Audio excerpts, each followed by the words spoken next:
Vamos lá, guerreiro. Você que já tá aí no Amapá.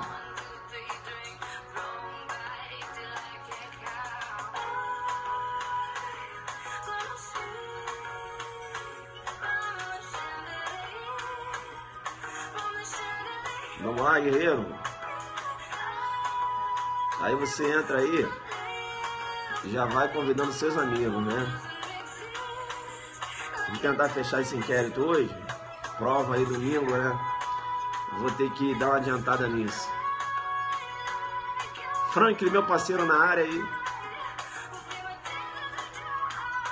A galera aí, né?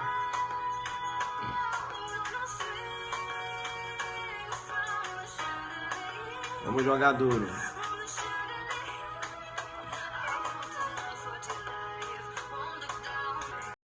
Vamos lá, guerreiro.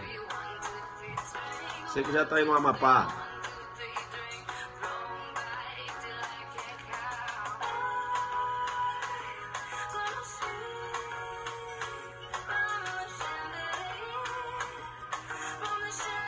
Vamos lá, guerreiro. Aí você entra aí e já vai convidando seus amigos, né? Vamos tentar fechar esse inquérito hoje. Prova aí domingo, né? Vou ter que dar uma adiantada nisso. Franklin, meu parceiro na área aí. A galera aí, né?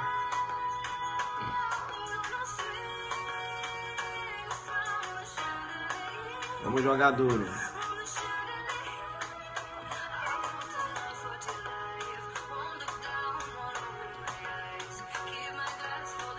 Guerreiro, você já entra aí, já convida seus amigos, né? Alfa Zulu na área.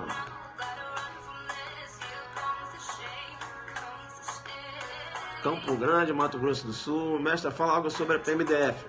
Bem, a concentração agora é o concurso delegado do Amapá e o agente escrivão Mato Grosso do Sul, né? Depois a gente vai falar sobre a PMDF, só que a gente está concentrado agora nesses dois concursos. É isso aí, né? Só tem faixa preta. Na área aí, meu parceiro, professor Carlos Rangel, né? Já chamou os alunos aí. Isso é bacana, né? O rapaz fez uma live bacana, você tem que ir lá. Lá no Periscope dele, né? A gente tá acompanhando aí. É isso aí. Pessoal, vamos fechar? Vamos fechar então, né? O que acontece? Beleza, então eu te chamo no PC para dizer o seguinte: eu vou ter que fechar inquérito policial hoje, porque a prova é domingo, né? Eu queria aprofundar mais, falar muito mais da prisão preventiva, né? Falei da temporária, queria falar da prisão preventiva em sede de investigação, tá certo? Mas não vai dar para eu mergulhar nessa cautelar, porque eu tenho que fechar inquérito hoje, tem prova domingo, né? E a galera me mandando, professor, fecha essa aula de inquérito, por favor, fecha. Tá, por quê? Eu vou fechar. Por que eu tenho que fechar? Porque inquérito vai cair. Inquérito vai cair, não tem como. Não tem uma prova de delegado que não caia o tema inquérito policial na prova objetiva. E, sobretudo, na discursiva também. Beleza? Então é melhor fechar um assunto que vai cair para, né, de repente eu deixo de falar e cai na prova e o aluno poderia acertar a questão. Beleza? Então, vamos trabalhar? Vamos trabalhar, né? Já entrei aqui com a musiquinha. Professor, você já vai entrando, já, né? Mas fala mais alguma coisinha? Tá, vou falar. Aulão adelante. Escrivão e agente, né? Alô adelante, escrivão e agente. Olha, bombando, né? Mais de 350 inscritos. O jogo vai ser muito duro. Hoje eu acabei minhas questões de legislação extravagantes. Tá muito top esse material. Enfim, a gente vai jogar duro, né? Mais de 300 itens, de 8 da manhã às 19. Veja, você tem que chegar às 7h30 lá. Se eu fosse você, chegava às 7 horas, né? Já para ser o primeiro, já sentar lá na frente para jogar duro, né? A galera do Amapá tá aí, vamos concentrar, né? Lamento, né? O pessoal do Amapá ficou triste, o pessoal acabou ficando triste porque não deu para levar um aulão adelante no Amapá, mas veja, você tem aí as nossas lives, né? Para fazer a revisão. Eu vou tentar, né? Olha, não vou prometer, vou tentar entrar amanhã para resolver questões, né? Vou pegar meu material que eu utilizei lá no concurso do Pará, tá certo? Porque, veja, a banca segue quase a mesma linha, né? A FCC ela vai trabalhar muito a doutrina e a letra da lei. Eu não vejo a SCC, FCC, não é isso? Pesada na jurisprudência como o CESP, né? Por isso que eu prefiro utilizar esse material que a gente utilizou lá no Pará, no Aulão Adelante, foi sucesso total, caíram várias questões dali. Tá certo? A gente vai tentar fazer isso amanhã. Tentar, beleza? Tranquilo. O que a gente vai fazer agora? Vamos fechar o inquérito policial. Professor, e aí, como é que eu faço para fazer a inscrição nesse aulão Adelante, agente escrivão da Polícia Civil Mato Grosso do Sul? Rapaz, você tem que entrar lá no site, né? No www.adelante.net.br www.adelante.net.br. Vamos trabalhar? Vamos trabalhar. Veja, eu te chamo no PC e digo o seguinte, nós analisamos na aula anterior o ato de indiciamento. E eu falei para vocês, veja, que o ato de indiciamento é privativo do delegado de polícia. O ato de indiciamento é privativo do delegado de polícia, assim menciona, né, o artigo 2º, parágrafo 6º, lá da Lei 12.830, né, /2013.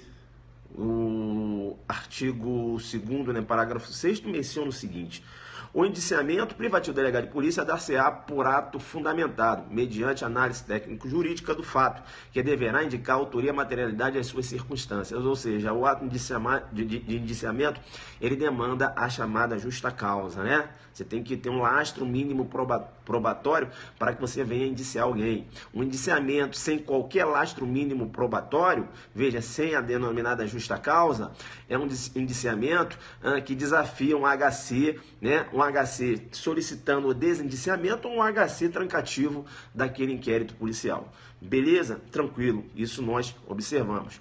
Bem, veja que nós analisamos também, isso, né? É um constrangimento. Veja que nós analisamos também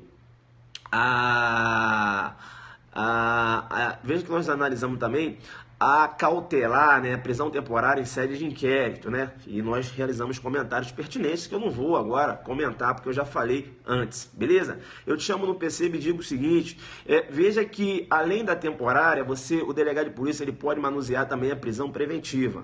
É isso? Os pressupostos são diferentes.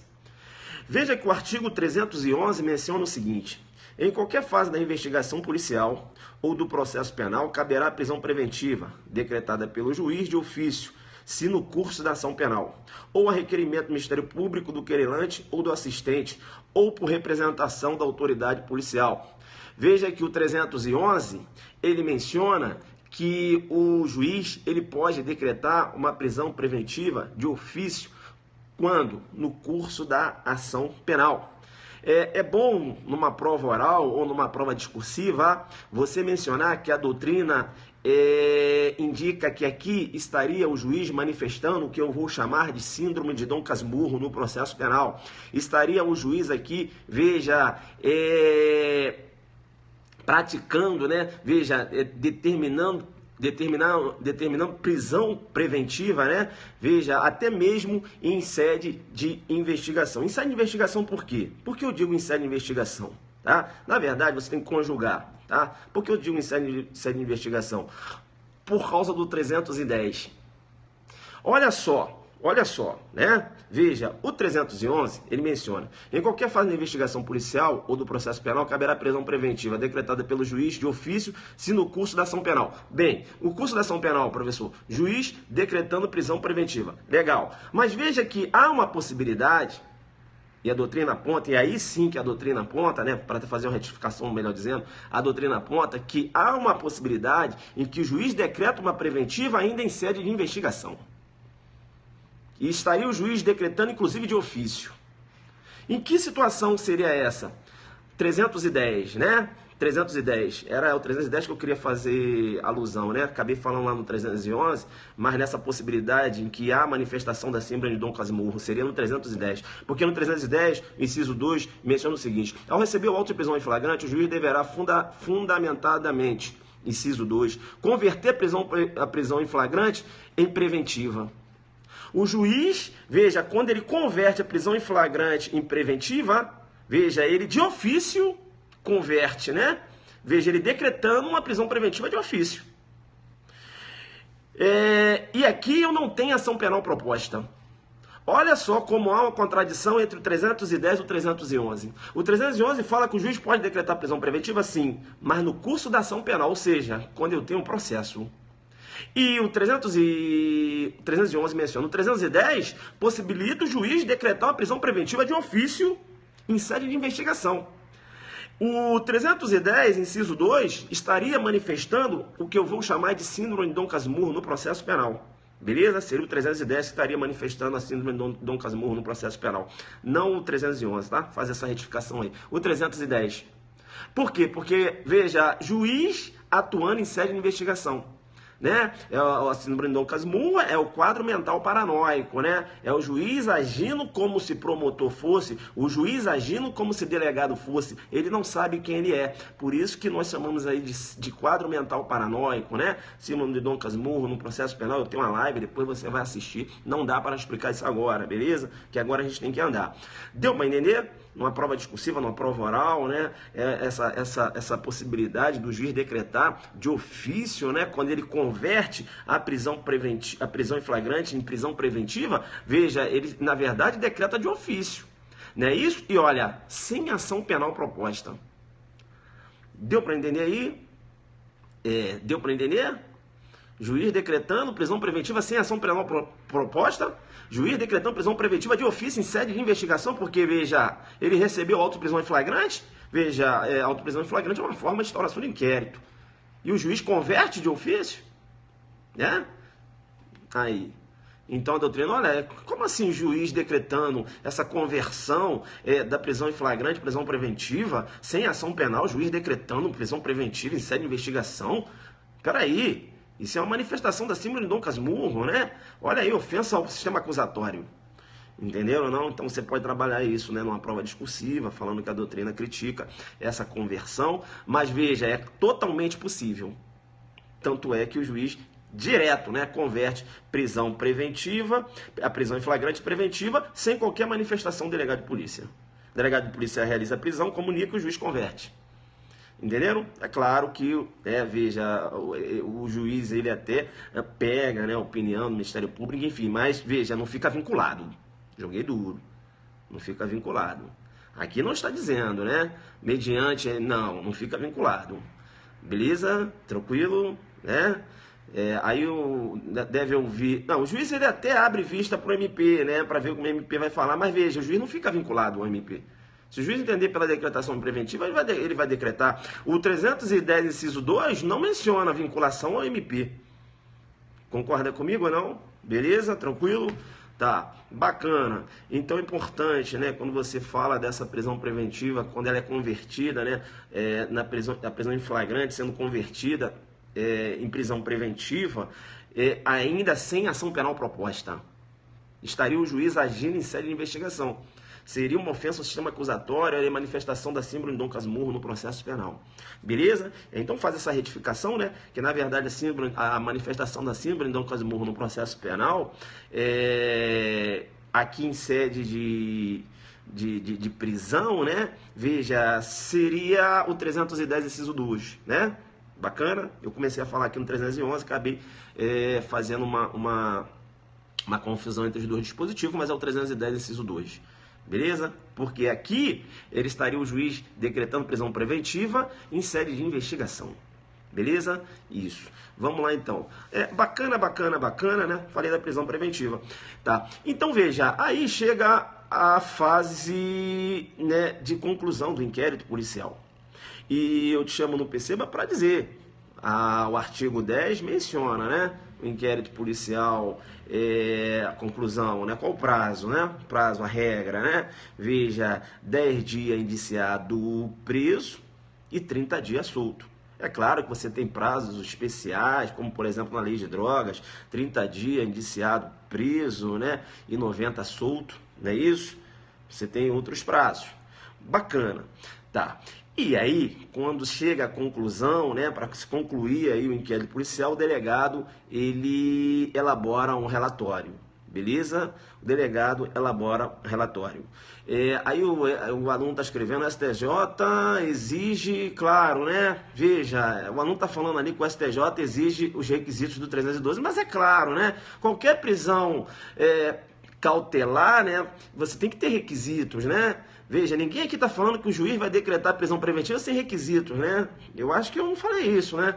Eu falei, ó, há a possibilidade do juiz decretar a prisão preventiva. Quando ele converte, é claro que para ele converter, ele tem que fundamentar. E como é que ele vai fundamentar uma conversão de prisão em flagrante em preventiva? Ele vai ter que fundamentar na presença dos pressupostos. Não é isso? Eu acho que deu para entender, né? Isso, não é isso? Vamos, né? Vamos prestar atenção aí. Beleza? Então, veja, o juiz ele tem que fundamentar. Isso aí, né, não é converter do nada. Não é isso que eu estou falando. Tá, vamos lá então. Então, veja, o delegado ele chega à fase de relatório, beleza? Ele chega na fase do relatório. Veja que elabora um relatório circunstanciado em relação às investigações, né? Vai informar lá as testemunhas que não foram ouvidas. A pergunta que se faz é o seguinte: relatório final comporta juízo de valor? É a pergunta, né? Que ele elabora um relatório é o básico. Agora, se comporta juízo de valor, aí é o jogaduro, né? É o jogaduro. Veja que, via de regra, o delegado ele não externa juízo de valor em sede de relatório final. Essa é a regra, tá? Mas você tem exceção. Você vai verificar que lá na lei de drogas, necessariamente o delegado tem que externar juízo de valor em sede de relatório. Beleza? Lá na lei de drogas, necessariamente o delegado tem que externar juízo de valor em sede de relatório. Por quê? Porque o artigo 52, inciso 1 da lei de drogas menciona: o delegado deve elaborar um relatório circunstanciado, indicando as razões que o levaram à classificação do delito. O delegado tem que externar um juízo de valor, entendendo por que ele autuou ou indiciou o tício no tráfico e não no uso. Olha o juízo de valor em sede de relatório de forma excepcional. Coloca um alfazulu aí. Coloca, né, numa prova discursiva, você falando, o delegado, em tese, ele não externa juízo de valor no relatório final, eis que a doutrina aponta uma exceção, né, lá na lei 11.343, é isso, alfazulu, olha que o delegado tem que justificar o motivo pelo qual ele indiciou o tício, ou autuou o tício, né, autuou indiciando, né, no auto de prisão de flagrante, no tráfico, não na droga, não no uso, ou no final do inquérito ele indiciou o tício, no tráfico, não no uso, ele tem que justificar. Então, veja, ele tem que externar um juízo de valor, né? Ele tem que externar os motivos pelo qual ele entendeu pelo tráfico e não pelo uso. Então, você teria que porte, né, para uso próprio. Você teria, então, um relatório final de inquérito policial comportando o juízo de valor. Beleza? Tranquilo, né? Tranquilo. O relatório final, né? Aí o delegado elaborou o relatório final e chega o momento de encaminhar o inquérito. O inquérito policial, ele é encaminhado diretamente para o Ministério Público ou é encaminhado para o juiz? Veja, chamo no perceba. Artigo 10, né? Artigo 10. Veja que você seguindo o Código de Processo Penal, lá no artigo 10, no artigo 10, não é isso? No artigo 10, veja que esse relatório, né, ele é encaminhado para o juiz. Professor, artigo 10, parágrafo 1º. A autoridade fará minucioso relatório do que tiver sido apurado. Enviará os autos ao juiz competente. O destinatário final do inquérito é o juiz, não é o Ministério Público, muito embora o Ministério Público seja o titular da ação penal, por força do artigo 129, inciso 1. Ou seja, veja, ele é o dominus litis, né? Titular da ação. Ele também é o custo legis, né? Fiscal da lei. Mas, segundo o Código de Processo Penal, o delegado ele encaminha esse inquérito lá no relatório, encaminha, ó, senhor juiz, encaminha direto ao juiz. Beleza? Ao juiz. Bem, MP é destinatário imediato? Não, né? Não, né? Não vamos, veja, o destinatário é o juiz. O juiz abre vista para o MP. Entenderam ou não? Aqui está aqui no parágrafo 1º. Né? Você encaminha para quem? Para o juiz. E o juiz abre vista para o MP. E o MP, ele vai denunciar, se entender que há a questão de há já justa causa para denunciar. Ele pode entender que não há a justa causa, é um caso de arquivamento, né? Vai aí requerer o arquivamento, né? Que é um ato complexo, vai demandar aí a homologação pelo juiz, ou ele vai requisitar novas diligências, né? Para se formar a justa causa, para então ele propor ação penal. Beleza? Tá, vamos lá então. CPP destinatário final é o juiz. Bem, aí entra, isso é o básico. Aí agora entra o jogo duro. Qual é o jogo duro? Qual é o jogo duro? O jogo duro é o seguinte, duas correntes, né? Duas correntes. Veja que lá na Justiça Federal, eu tenho uma resolução da Justiça Federal, do Conselho da Justiça Federal, entendendo que o relatório deve ser encaminhado direto para o Ministério Público. Bem, essa resolução foi levada ao STJ. O que o STJ entendeu? O STJ entendeu que é legal. O STJ entendeu que é legal, muito embora o artigo 10 mencione que o inquérito policial deve ser encaminhado ao juiz. O STJ entendeu que, veja, num controle de legalidade, entendeu que, olha, veja, maior rapidez na propositura da ação penal, para que mandar para o juiz se é o Ministério Público que é o titular da ação penal? Então não há que se falar aí em ilegalidade, né, de se mandar esse inquérito policial direto para o MP. O STJ com essa pegada, né? Entendeu então que essa resolução ela tem a roupagem da legalidade. Bem, STF, uma lei estadual do Rio de Janeiro alterou esse procedimento, uma lei estadual entendendo que que o inquérito poderia ser encaminhado direto para o juiz. Essa lei foi levada em sede de ADIM lá, foi controle difuso, salvo engano. Acho que foi controle difuso. Né? Foi controle difuso, me parece. Bem, enfim, o que o STF entendeu, né? O STF entendeu, não, foi em sede ADIM, foi em sede ADIM. O STF entendeu inconstitucional. O STF entendeu inconstitucional. O STF entendeu que deve prevalecer o artigo 10. O STF entendeu que o inquérito deve ser encaminhado direto ao juiz. Entender diferente demanda uma revogação do 10, parágrafo 1º. Entenderam ou não? STJ entende que é legal, STF entende que é inconstitucional. Aí, a associação, salvo engano, né? Me parece que a associação lá dos delegados de Polícia Federal entrou também com uma ação, uma ADIM, agora para verificar a constitucionalidade lá dessa resolução, né? O STJ entendeu que é legal. Ele falou, não, vamos ver o que o STF entende. Há a grande possibilidade, né, do STF entender também pela inconstitucionalidade.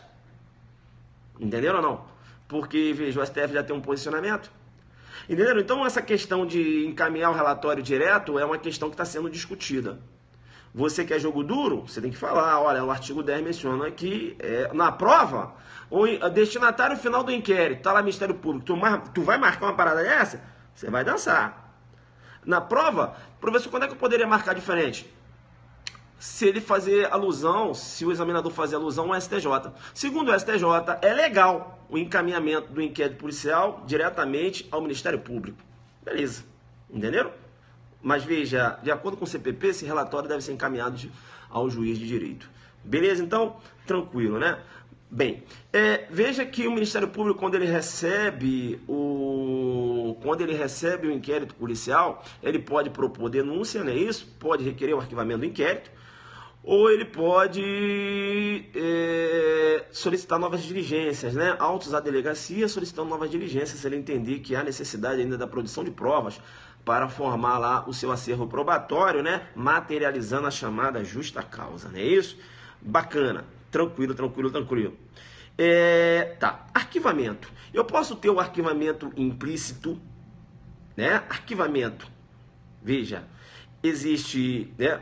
Eu posso falar, né, do arquivamento direto, eu posso falar de arquivamento indireto e eu posso falar de arquivamento implícito. Arquivamento direto é aquele arquivamento normal, né? O MP requer o arquivamento e o juiz, se entender que assiste razão ao MP, vai homologar. Se entender que não, vai mandar para o Procurador-Geral de Justiça. Na aplicabilidade lá do 28, né? O procurador ele pode propor ação penal ou designar um outro MP. Esse outro MP, ele é obrigado a propor ação penal. Inclusive, ele recebe um apelido, né? É o promotor do 28. Isso. Esse outro promotor, que é obrigado à propor ação penal, ele não tem a chamada independência, né? Eu digo independência, veja, para ele arguir, né, a sua independência e deixar de propor. Por quê? Porque ele na verdade, figura como longa-manos. lá do Procurador-Geral de Justiça, beleza? Então esse promotor, que eu vou chamar de promotor do 28, ele é obrigado a propor ação penal. Coloca o apelido nele, promotor do 28. Promotor do 28, aquele designado pelo PGJ, joga aí um Alfa Zulu, promotor do 28. Isso, ele é obrigado a propor ação penal, né? Se o PGJ entender nesse sentido, beleza? Tranquilo, né? Tranquilo, né? Beleza, beleza, beleza. E se o PGJ entender que assiste razão MP1, que é aquele que entendeu pelo arquivamento, aí o juiz é obrigado a homologar o arquivamento. Tranquilo. Eu vou te chamar no PC para dizer o seguinte, fique esperto, hein? Fique esperto. Professor, por que fique esperto? Porque o procurador que atua em sede, né, o procurador-geral que atua em sede de STJ, se ele entender, né, o procurador, isso, que atua em sede de STJ, se ele entender pelo arquivamento, não há aplicabilidade do 28. Porque, na verdade, é um longa-manos do procurador-geral, quando ele atua em sede de STJ. Entenderam? Entendeu? Pelo arquivamento, o juiz tem que arquivar. Não há que se falar em mandar para o procurador-geral. Beleza? Tranquilo? Jurisprudência, inclusive. Tá, bacana. Eu falei do arquivamento direto. Tá, o que seria o arquivamento indireto? Arquivamento indireto é o seguinte, veja, o MP ele entende que não tem atribuição para propor a ação penal e o juiz entende que ele é competente. Como assim? Chegou um inquérito lá para um promotor de justiça e o promotor de justiça falou, olha, isso aqui é assunto, né? Veja, promotor de justiça estadual, né? Isso aqui é assunto da Seara Federal. Eu não tenho, né? Veja, conflito de competência não, né? Não é conflito não, pelo amor, né? Pelo amor, beleza? Não é conflito não. Veja, ele vai declinar, né? É um declínio, né? É um declínio. Não há conflito de competência porque o MP não tem competência. O MP tem atribuição. O MP então entende que não tem atribuição e o juiz entende que é competente. Entenderam ou não? Aí suscita o que? O declínio de competência. Não é conflito. Entendeu? O conflito é quando dois órgãos, né, vamos supor, um juiz e um outro juiz entendem que são competentes. Aí você tem conflito. Né? Quando é um MP em face do juiz, você não tem conflito. Aí um declínio de competência. Né? Não vamos fazer confusão. Então, veja, o MP entende que é uma temática da área federal e o juiz entende que a temática da área estadual. Ele quer receber a denúncia. O MP não vou denunciar porque eu não tenho atribuição. Aí tem uma briguinha. Isso é o arquivamento indireto. Aplicabilidade também do artigo 28, né? Doutrina aponta na aplicabilidade do artigo 28. Tá. E quanto ao arquivamento implícito? Arquivamento implícito, eu posso ter o arquivamento implícito objetivo. Eu posso ter também um arquivamento implícito subjetivo. Arquivamento implícito objetivo, fato. Professor, não entendi. Eu vou te explicar. Veja, o Tício praticou roubo e estupro. Isso está no inquérito, claro. O MP denunciou o Tício só pelo roubo e nada falou em relação ao estupro. O juiz recebeu a denúncia e também se manteve silente. Eu tenho aí, por exemplo, nesse caso, né, a omissão de fato. Então eu tenho o denominado arquivamento implícito objetivo, omissão de fato. Deu para entender que são dois fatos, roubo e estupro. O MP denunciou só pelo roubo, nada falou em relação ao estupro. O juiz recebeu a denúncia, também se manteve silente. E recebeu a denúncia só com estupro. Deu para entender? Só com roubo. Deu para entender? Entenderam? Então tem o arquivamento implícito objetivo. Né? Veja, deixa de incluir fato. Eu posso ter também o denominado arquivamento implícito subjetivo. Quando é que eu tenho um arquivamento implícito subjetivo? Arquivamento implícito subjetivo, pessoas. Como assim, professor? Não entendi. Eu vou te chamar no PC e vou dizer o seguinte, o Tício Mévio praticaram um homicídio. Há provas claras de que eles agiram em concurso de pessoas. Eu tenho provas indiciárias, né, da participação dos dois. O MP denunciou só o Tício e nada falou em relação ao Mévio. O juiz recebeu a denúncia, também se manteve silente e nada fez. Eu tenho denominado arquivamento implícito subjetivo, omissão de pessoas. Entenderam? Arquivamento implícito, objetivo, subjetivo. Beleza? Tranquilo. Arquivamento implícito objetivo e arquivamento implícito subjetivo são aceitos pela doutrina? Não. né? Veja aí a necessidade do aditamento dessa denúncia. Bacana, não há possibilidade, né? A doutrina não, a jurisprudência, melhor dizendo, não reconhece o arquivamento implícito objetivo ou subjetivo. Você tem, né, alguns doutrinadores do Rio entendendo na possibilidade. Beleza? Mas veja, a jurisprudência nessa pegada, entendendo que não há que se falar no reconhecimento do arquivamento implícito, tanto objetivo como subjetivo. Há necessidade do MP aditar a denúncia.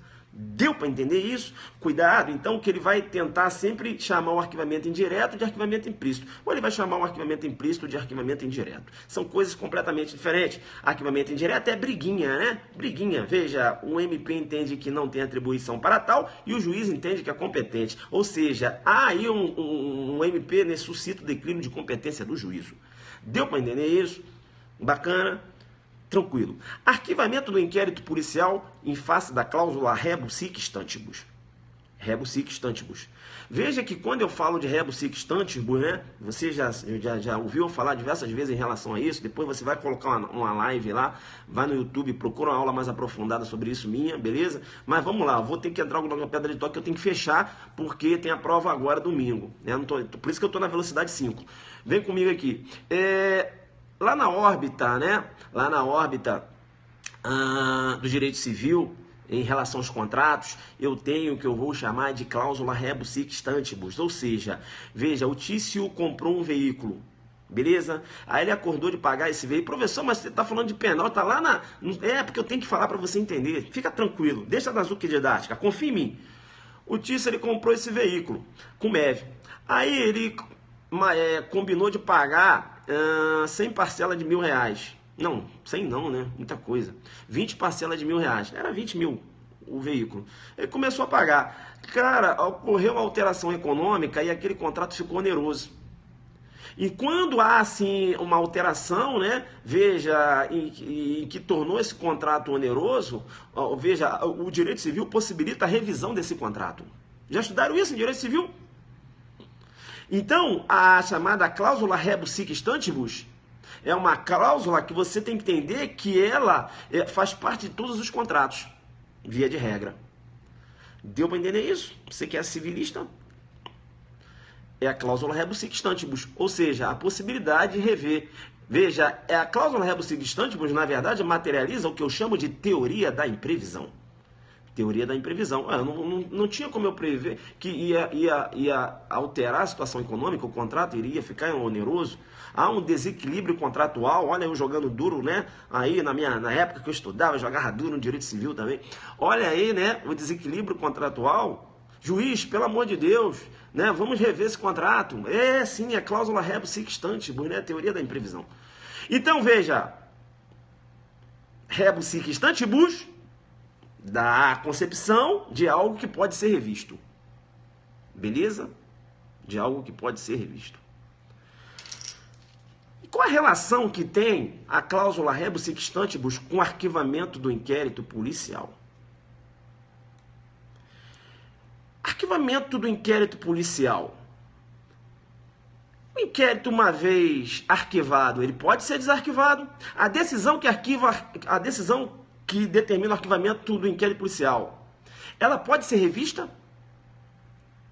O inquérito, uma vez arquivado, ele pode ser desarquivado? O inquérito, via de regra, né? Uma vez arquivado, ele pode ser desarquivado. Ele pode ser desarquivado porque, como bem menciona a súmula 524, arquivado, a súmula 524, olha, arquivado o inquérito policial por despacho do juiz a requerimento do promotor de justiça, não pode ação penal ser iniciada sem novas provas. Ou seja, com novas provas o inquérito pode ser desarquivado. Então, se há possibilidade do inquérito ser desarquivado, via de regra, é porque, né, calma, eu estou aqui falando da regra, né, não vamos aí avançar, né, eu vou falar das causas instintivas de punibilidade, da causa instintiva de punibilidade, vou falar das exclusões de licitude, calma, né, vamos, né, fato atípico, calma, né, aqui o jogo é duro. Você não pode ir lá na frente, você não sabe nem a metade aqui do que eu estou falando agora, beleza? Vamos devagar, vamos lá. Por que eu estou chamando a sua atenção? Eu estou chamando a sua atenção para a palavra que eu acabei de falar agora. A decisão que arquiva o inquérito policial é uma decisão rebus sic stantibus, via de regra. Por quê? Porque ela pode ser revista. A decisão que arquiva o inquérito policial é uma decisão rebus sic stantibus. E isso, aparecendo na sua prova, tu pum! Aqui, fio. E explica por quê. O que vem a ser rebus sic stantibus? Chama no PC, vai falar que você estuda pesado, né? Eu não tinha falado da prisão preventiva? A prisão preventiva, ela pode ser revista uma vez decretada. A prisão preventiva, ela pode ser revista uma vez decretada. O juiz, ele pode rever uma prisão preventiva que ele decretou. O juiz, ele pode revogar uma prisão preventiva que ele decretou. Sim ou não? Sim! Quando ele verificar que não estão mais presentes os pressupostos da prisão preventiva que ele decretou. Então, a decisão que decreta a prisão preventiva também é uma decisão rebus sic stantibus, ou seja, pode ser revista. Prisão preventiva não faz coisa julgada material. O arquivamento do inquérito policial, em regra, também não faz coisa julgada material. A decisão pode ser revista. Então, a decisão que determina o arquivamento do inquérito policial é uma decisão rebus sic stantibus. Apareceu na sua prova, tutum! Mata no peito e fala, olha, aqui não, filho, já entendi, esse rebus sic stantibus aqui está dizendo que o inquérito pode ser desarquivado com o aparecimento de novas provas. Aí vem cá, filho. O que são essas novas provas? O que são essas novas provas? Novas provas. A prova ela pode ser formalmente nova ou a prova ela pode ser substancialmente nova. Prova formalmente nova. Rapaz, o delegado ouviu a Tícia, né? A Tícia é uma testemunha. E aí o delegado estava tocando o inquérito policial, apurando a prática de um homicídio. Ô Tícia, você verificou lá, você presenciou o fato? A Tícia, não, presenciei não, doutor.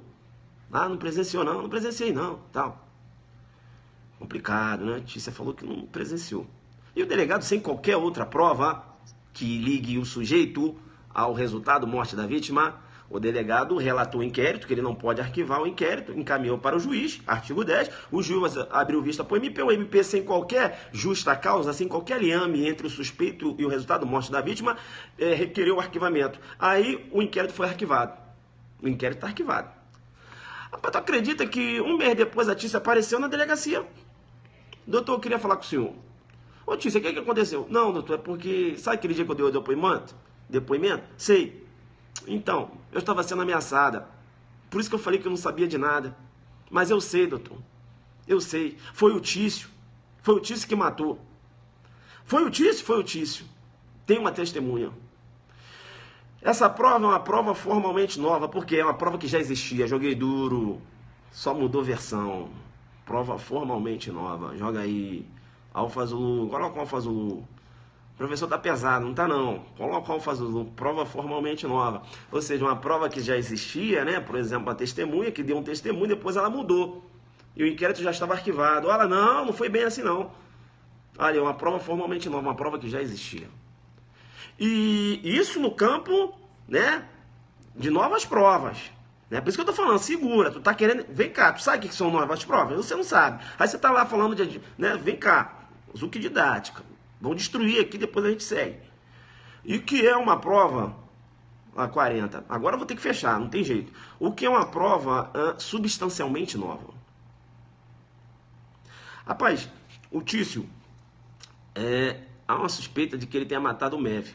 Mas veja, eu não tenho qualquer elemento que faça essa ligação entre o Tício e o resultado morte do Mévio. Aí eu relatei o inquérito, né, que eu não posso arquivar, eu sou o delegado. Aí mandei para o juiz, artigo 10, né? O juiz abriu vista para o MP.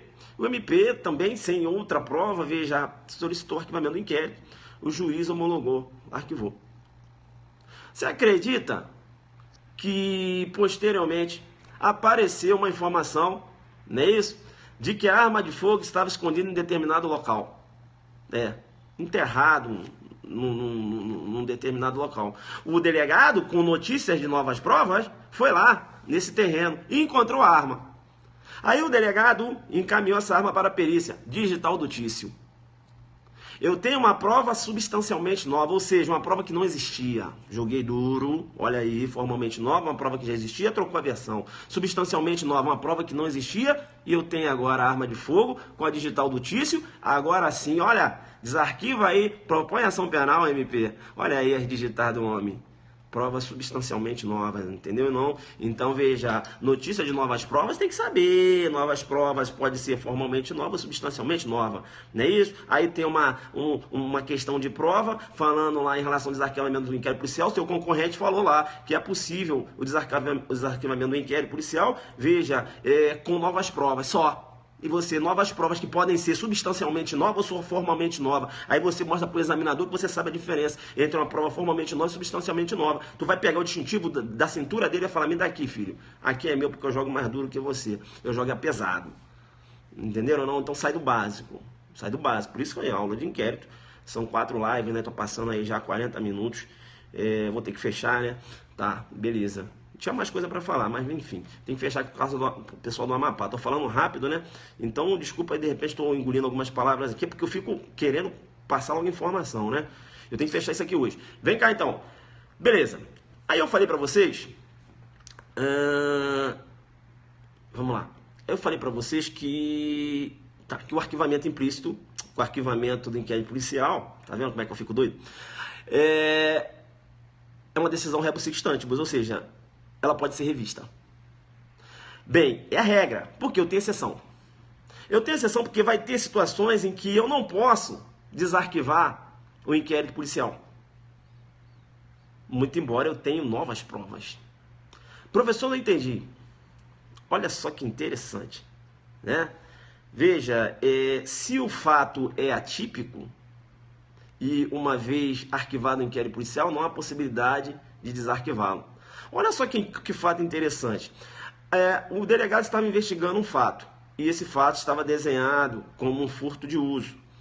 E o delegado pegou e não tinha mais qualquer tipo de informação e encaminhou para o MP. E o MP, o delegado encaminhou para o juiz para o MP. O MP requeriu o arquivamento do inquérito. Furto de uso, né? O Tício pegou a bicicleta e falou que entregou, só deu uma volta e entregou para o MEV. Aí o inquérito foi arquivado com base na tipicidade do fato. Posteriormente, apareceu lá a dona Maroca. A dona Maroca é uma fofoqueira. Ela tem um sistema de vídeo que filma tudo. E no sistema de vídeo, tu acredita que apareceu o Tício vendendo a bicicleta? Ora, quem vende bicicleta não queria só usar. Mas essa prova apareceu depois do inquérito estar arquivado com base na tipicidade do fato. Esse inquérito não pode ser desarquivado. Por quê? Porque foi arquivado com base na tipicidade do fato. Professor, mas não foi isso que aconteceu, não interessa. Joguei duro. Joguei duro. Então, esse inquérito que é arquivado com base na tipicidade do fato, a decisão que arquiva o inquérito policial com base na tipicidade do fato, não é uma decisão rebus sic stantibus. Por quê? Não pode ser revista. Joguei duro aí, ó. Entendeu? A decisão que arquiva o inquérito policial com base na tipicidade do fato não é uma decisão rebus sic stantibus. Por quê? Não pode ser revista. O mesmo raciocínio você vai ter com as causas extintivas da punibilidade. Agora fica esperto com uma delas. Se der prescrição, né? Abolício. Fica esperto com uma. Qual, professor? Óbito da vítima. Óbito do autor.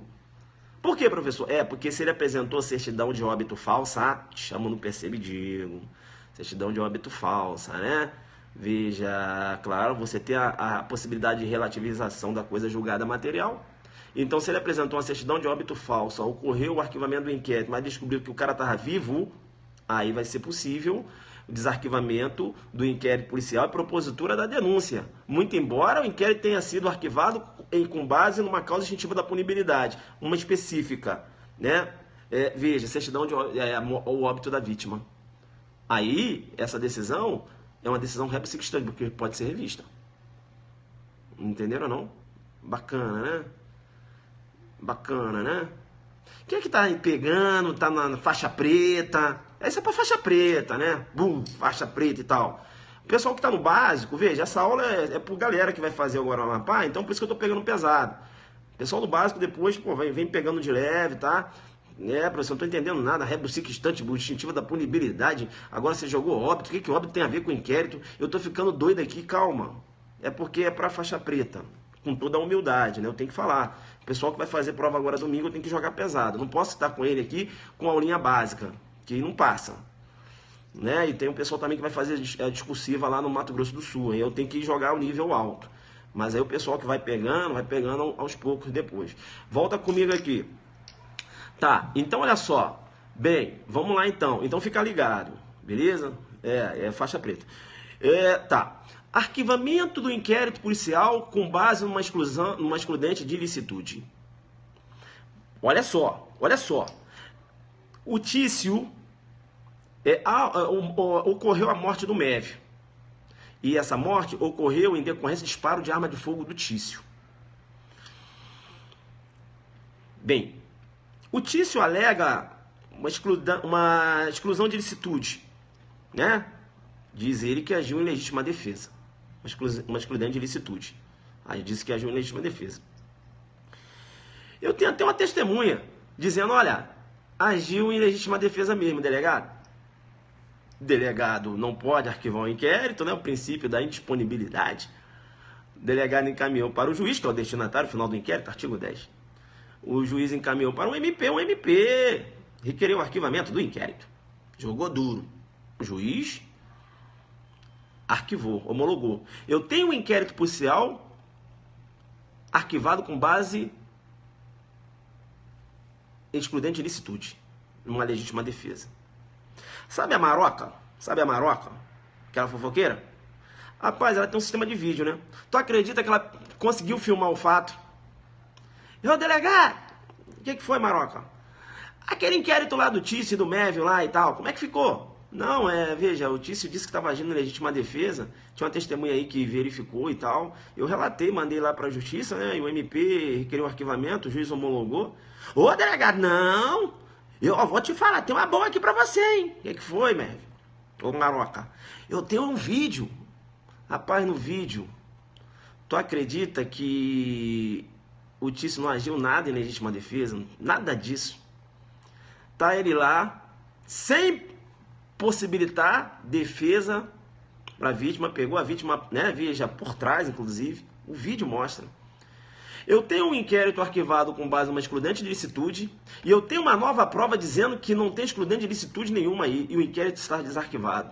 A pergunta que se faz, o inquérito policial arquivado com base numa excludente de ilicitude, ele pode ser desarquivado? Duas correntes. Bacana? Duas correntes.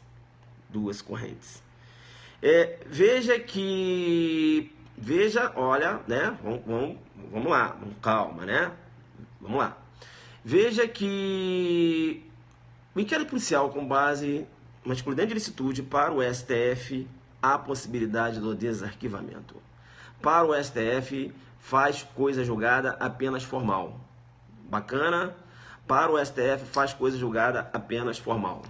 E para o STJ faz coisa julgada formal e material. Para o STJ faz coisa julgada formal e material. Para o STF faz coisa julgada formal. Vem comigo agora que isso é mole. Aí eu vou te perguntar e você vai responder. Decisão que arquiva o inquérito policial com base no excludente de ilicitude. Para o STF, se submete à cláusula rebus sic stantibus, é uma decisão rebus sic stantibus? É nível, o nível é Lua. Já passou da NASA, tá lá na Lua. Olha a pergunta linda, né? Uma pergunta, olha, tem que ser examinador, fazer uma pergunta dessa numa prova aberta, né? Discorra 30 linhas, filhos. Primeiro que você não sabe o que é excludente, que você não sabe o que é rebus sic stantibus, você nem começa. Você já até, não, nem sei. Deixa eu ir embora, porque eu não joguei duro, o Zuc ficava falando. Igual. Tem um aluno, cara, eu vou nos grupos desses aí, né? Falei, aquele Zuc vai ficar só dando informação no YouTube. Ele até erra, né? Porque eu nem dou informação no YouTube, eu não faço aula no YouTube, eu faço aqui no Periscope. Veja, a opinião dele nada é a mesma coisa, né? Assim, pra mim, né? Particularmente. Veja, cada aluno, ele gosta ou não gosta do professor, enfim. Eu faço um trabalho gratuito que eu quero fazer. Por que você não dá aula em cursinho? Eu não dou aula em cursinho porque eu não quero.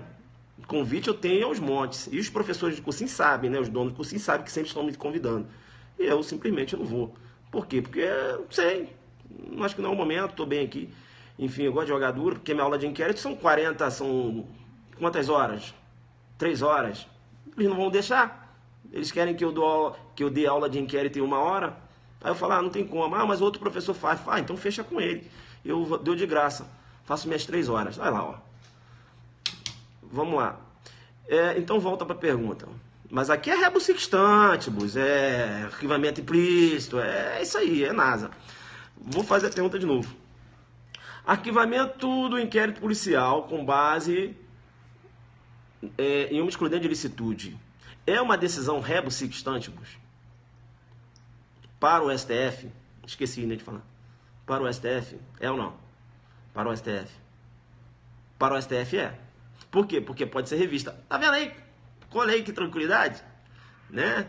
Mas aí tu fala pro examinador, traz lá, veja, a origem, né, rebus sextantibus, né, lá da órbita de contraste, teoria da imprevisão, só pra tu dar uma, né, o termo rebus sextantibus, né, pra você, cresce, meu filho, cresce pra cima dele, não dá mole não, ele vai, opa, você tá pesado, hein, tá, agora, vamos lá, arquivamento de um inquérito policial com base em uma excludente de ilicitude.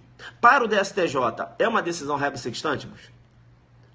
Para o STJ, é uma decisão rebus sextantibus?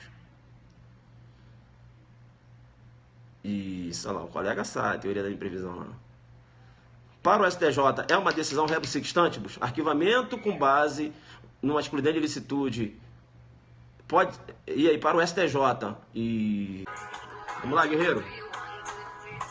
Você que já está aí no Amapá.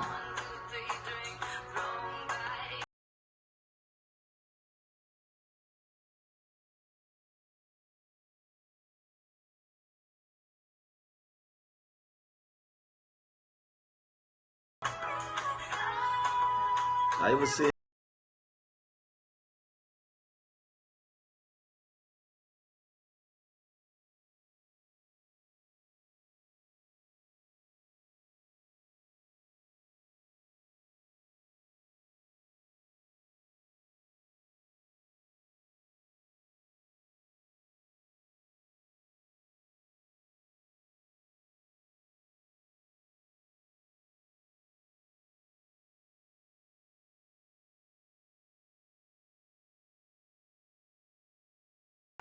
Vamos lá, guerreiro. Você que já está aí no Amapá.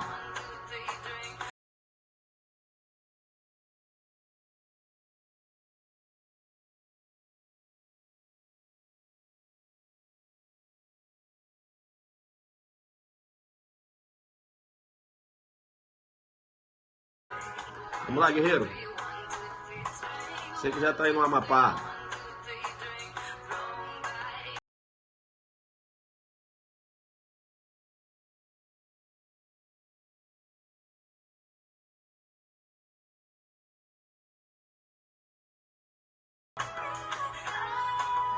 Aí você...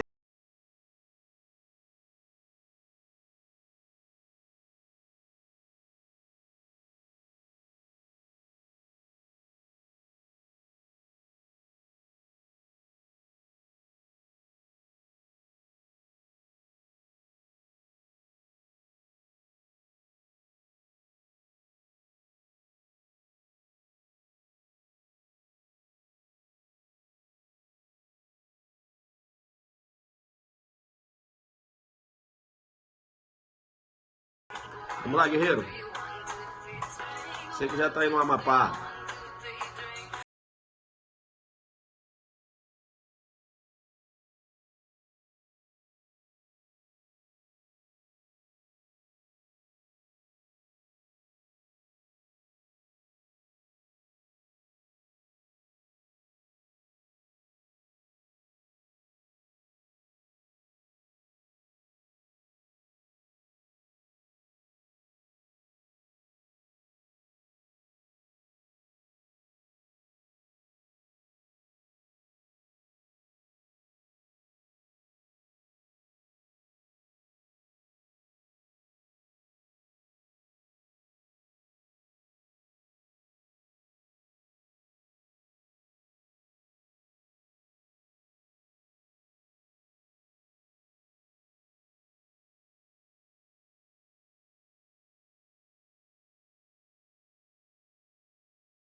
Campo Grande, Mato Grosso do Sul. Mestre, fala algo sobre a PMDF. Bem, a concentração agora é o concurso delegado do Amapá e o agente escrivão Mato Grosso do Sul, né? Depois a gente vai falar.